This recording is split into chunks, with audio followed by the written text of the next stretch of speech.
Ian Blackford. Thank you, Mr Speaker. And can I join you and others that are remembering today the Falklands conflict of 40 years ago, and those like my colleague Keith Brown, the Scottish Justice Minister, that served there, and in particular our thoughts are with those that paid the ultimate sacrifice. Mr Speaker, yesterday our First Minister started a national conversation on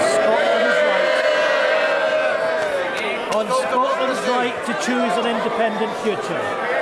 When we look at nations like Iceland, Ireland, Norway and Denmark, it is clear that our neighbours are outperforming the United Kingdom. They deliver greater income equality, lower poverty rates, higher productivity, social mobility and business investment. Mr Speaker, the list goes on and on. The evidence is overwhelming.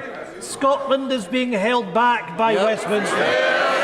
Prime Minister, all those countries can use the powers of independence to create wealthier, fairer and greener societies.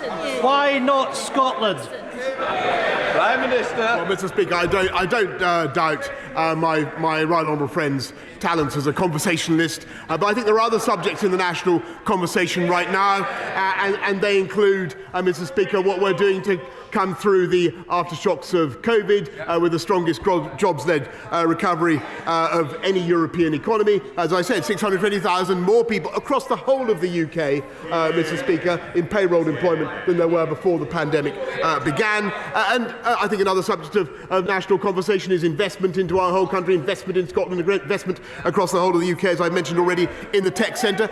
And the whole of the UK standing strong together on the international stage and sticking up for the Ukrainians. I think that's some of the things that the country is also talking about, Mr Speaker. Prime Minister. Yes, stronger together. Has the Prime Minister seen the pound? I think the financial markets are giving their judgment on this Prime Minister. You know, Mr Speaker, the Prime Minister can afford to live in his own little world, his own little Britain.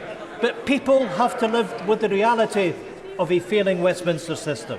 A cost of living crisis worse in the UK than any other G7 country. An inflation rate double that of France. The second worst economic growth forecast in the G20, next to only sanctioned Russia. And now a threat of a trade war with our European friends, triggered by a law-breaking Prime Minister. That is not a vision for the future of Scotland. Our nation is big enough, rich enough and smart enough. Isn't it the case, Prime Minister, that Scotland simply can't afford to remain trapped in the failing Westminster system? Mr Speaker, stop the world. Scotland wants to get on. Minister. Mr Speaker, I think that the figures speak for themselves. The UK has record numbers of people in payroll employment. That's an astounding thing when you consider where we were during the pandemic. That was because of the UK working well together, as he will remember, with the vaccine rollout, with the testing, which Scotland and the rest of the country cooperated brilliantly. And, Mr Speaker, he talks about a trade war.